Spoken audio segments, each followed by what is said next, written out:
aktivizimin e proksave, ani pse mund të jenë një situatë të fjetër, por ato armë të shkatrimit masa, po armë të cilët janë të karakterit strategjik dhe shfarosës mund binë të urtë e tyre dhe nuk dihet fjalë kontrolli, nuk janë në kontrollin e askujt dhe si tillë situata është pa kontrolluar dhe është me një risk shumë të madh. Dhe mendoj që është një retorikë e përdorur në funksion të kujt të rritjes presionit, shantazhit për ta bindur Iranin që të ulet dhe të kapitullojë pa kushte, në kushtet që vetë Shqipëria dhe Izraeli e pa që Irani ishte në gjendje të reagojë edhe përmes sulmeve të saj, të cilët ani pse nuk janë shumë të qarta dhe të njohura, ke parasysh efektet e cilëve ato kanë bërë që të ndjehet edhe në këto vende. Kemi parasysh në lindjen e mesme, po edhe në Izrael, edhe në Izrael. E qartë, zoti Lezi, nga ana tjetër, po pse u ndje nevoja pikërisht tani pra për të bërë këtë deklaratë nga ana e presidentit Shqipërisë Donald Trump, pra çfarë po lëviz në Provosken? E nderuar, e thamë, lidhet me sa pyetjen dhe përgjigjen e asaj që tham, pikërisht nga fakti që efektet e gjitha atyre sulmeve të ndodhura, qofshin ushtarake, po dhe goditjeve dekapituese, të cilët synon në eliminimin menjëhershëm të gjithë leadershipit të Iranit nuk u përmbush dhe pikërisht për të rritë për të rritë edhe presionin, shantazhin dhe për të ngjall panikun e madh në gjithë leadershipin e Iranit, por edhe gjithë shoqërinë atje në mënyrë që ato të ngrihen për ta përmbysur atë, pikërisht përdoret edhe kjo strategji e presionit shtuar nëpërmjet kujt, nëpërmjet sinjaleve të përdorimit të këtyre armëve, ku mendoj që nuk do të arrihen, por kjo njihet si taktika presionit, karakterit më tepër është një deklaratë politike, se sa i përgjigjet zhvillimeve reale në kuptimin e asaj që mund të ndodhë, sepse vetë struktura shtetërore e Iranit ekziston, ato ushtarake janë efektive pavarësisht goditjeve që kanë, që tregon në farë mënyrë që strategjia e zgjedhur edhe ushtarake, po edhe ajo politike ndaj Iranit nuk ka funksionuar, nuk i ka rrit ato objektivat final të dorëzimit të shtetit dhe kapitullimit të tij. Dhe kësaj duke pas parasysh Irani është kundërshtar kryesor i projeksionit të Shëbaz në linjë mesme përmes saj dhe Izraelit, e kemi parasysh që do të lajë hesapet një e mirë me Iranin, duke dhënë edhe mesazhet po themi të goditjeve fatale, por mendoj që këto nuk do të përmbushen sepse do të humbasë legitimiteti i Shëbaz, po edhe Izraelit në arenën ndërkombëtare si përdorësit të armëve bërthamore, duke pas parasysh efektet e kësaj arme dhe kemi parasysh edhe angazhimin total dhe të madh të gjitha shteteve të botës në gjithë programet e përbashkëta të uljes së përdorimit të këtyre armëve në minimizimin e tyre, ndërkohë që po themi historia e konfliktit dhe luftës po tregon që ato janë një nga alternativat edhe e përmbushjes së atyre objektivave të cilët nuk synohen, nuk arrihen përmes përdorimit të armëve konvencionale, pavarësisht edhe zhvillimit teknologjik në nivelin më të lartë të saj. Është varianti përfundimtar i përdorimit të tyre në kushtet që e cënimit të interesave etike, sepse përdorimi i një armë bërthamore përgjithsisht është kur një shtet është në cënim të interesave ekzistenciale të tij apo të që quhen etike. Dhe nuk besoj që Izraeli është i përsynuar në interesat e tij etike, që e detyrojnë atë përdorimin e armëve bërthamore. Dhe kësaj do parë edhe kjo retorikë e cila më së shumti është futet në gjuhën politike të rritjes presionit se sa përdorimit praktik, sepse do të jetë i dënueshëm nga gjithë faktorët ndërkombëtar, qoftë opinioni publik, mediatik, po edhe shtetet si aktor të rëndësishëm. Qartë. Zoti Lezi, nga ana tjetër, nëse këto tensione, pra ky konflikt mund të kalojë dhe mund dalë jashtë kontrollit, a do mundet të ndalojë vërtet SHPA vendimin e Izraelit pra për të përdorur këto armë bërthamore? E nderuar, absolutisht SHPA-ja ndalon, sepse Izraeli nuk mund të bëjë asnjë gjë pa miratimin e SHPA-s, pavarësisht se çfarë thuhet në gjuhën politike dhe diplomatike të përdorur. Gjithë goditjet ndodhin në bashkëpunim duke pas parasysh që targeti, objektivi është i përbashkët dhe si në gjithë këto ditë të zhvillimesh, por jo vetëm, është parë që në goditjet ndaj Iranit kanë qenë bashkëpunim qoftë ajo e fundit, po dhe ajo që i quhet Dan Hammer, në fjalë goditja që u bërë të gjithë burime Hammer Night, që qytë goditjet të infrastrukturës bërthamore të Iranit, të cila u dobësua, po edhe këto 28 shkurtit ishte në bashkëpunim ishte bazë me Izraelin. Këto janë goditjet të strategjike, në kuptimin e objektiva që synohen të arrijnë përmes tyre, eliminimin e këtyre objektiva, që cilët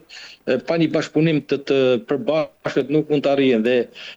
Izraeli nuk ka kapacitetet as të tilla saqë mund t'i përballojë sulmeve apo goditjeve në terma afat gjatë. Në terma afat shkurtë është shumë efektiv, ka fuqi dhe por në terma afat gjatë nuk besoj që do të rezistoj kundër goditjeve,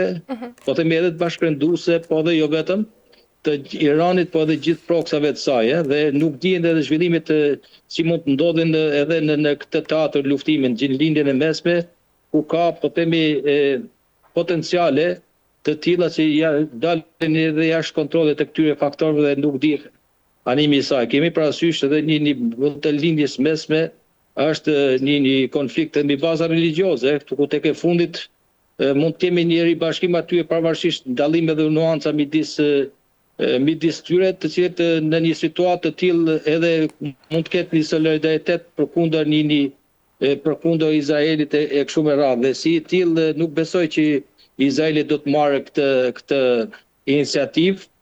edhe pa miratimin e Shabasit, cila nuk mund ta miratojë, sepse tek e fundit është edhe një opinion që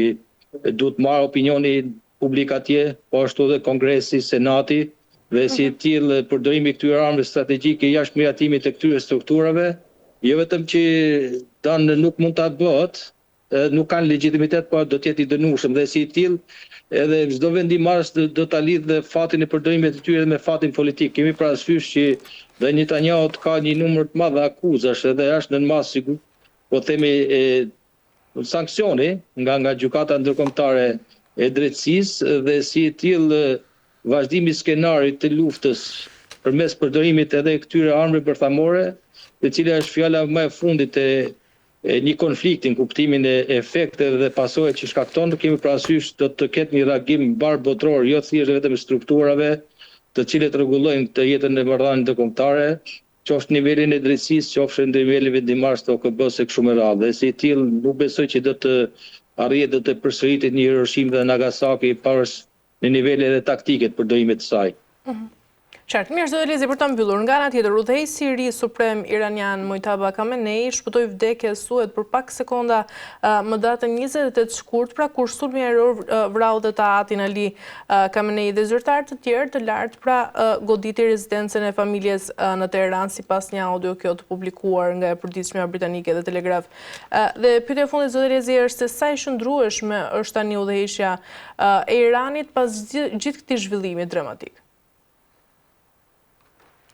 Nderuar, këto janë detaje, por koha tregoi që struktura shtetërore atje ekziston, dhe është në kuptimin e një strategjia se Irani ka përfituar shumë nga historia e konflikteve dhe ka nxjerrë mësime dhe ka bërë vlerësime të gjitha konflikteve,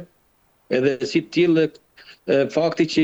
Irani po ekziston dhe strukturat qeverisë shtetërore po ekzistojnë, qoftë presidenti, kryeministi Pezeshkian, qoftë asambleja e ekspertëve që mundsoi të rizgjedhjen e Mojtaba Khamenei, djalit Ali Khameneit, po ashtu dhe sistemi gjyqësor edhe tjetës politike dhe publike që të kanë treguar që ka një forcë brendshme, një kohezion brendshëm social po dhe politik, të cilët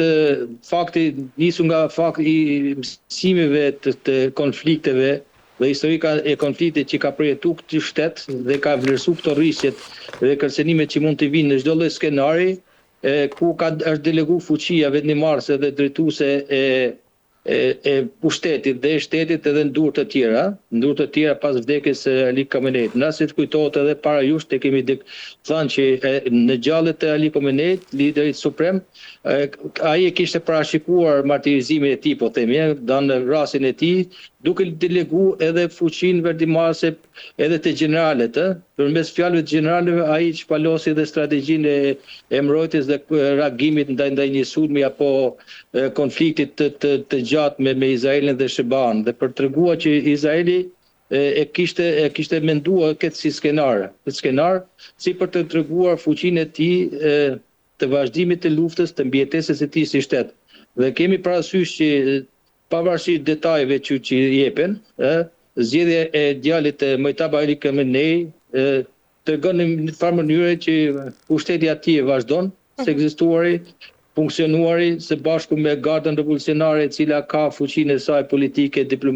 fuqinë ushtarake dhe për çështjen e sigurisë, në një farë mënyrë është edhe gardian i regjimit. Edhe ajo ka përdorur edhe strategjinë mozaik në kuptimin e reagimit dhe mbrojtjes së të interesave shtetërore. Kemi parasysh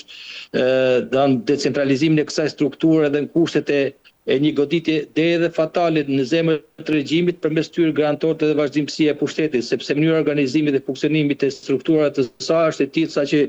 i lejon edhe pavarësi dhe autonomi veprimi dhe vendimmarrje për çdo lloj skenari që mundi ndodhë Izraelit. Kemi parasysh që ajo ka një shtrije transversale në gjithë gjeografinë dhe mbulon gjithë gjeografinë e Iranit, qendrinë në jug, në lindje dhe perëndim apo edhe në qendër, dhe mësimet e nxjerrura nga historia e konfliktit kanë treguar që ato mund të përballen në këto rrezik dhe marrin përsipër dhe autonominë vendimmarrëse për të mbrojtur këto interesa. Dhe koha ka treguar që goditjet që jepen nga strukturat veçanta të ndara të Gardës Republikës, sa në veri në jug apo në gjeografinë, në një farë mënyrë tregon që nuk ka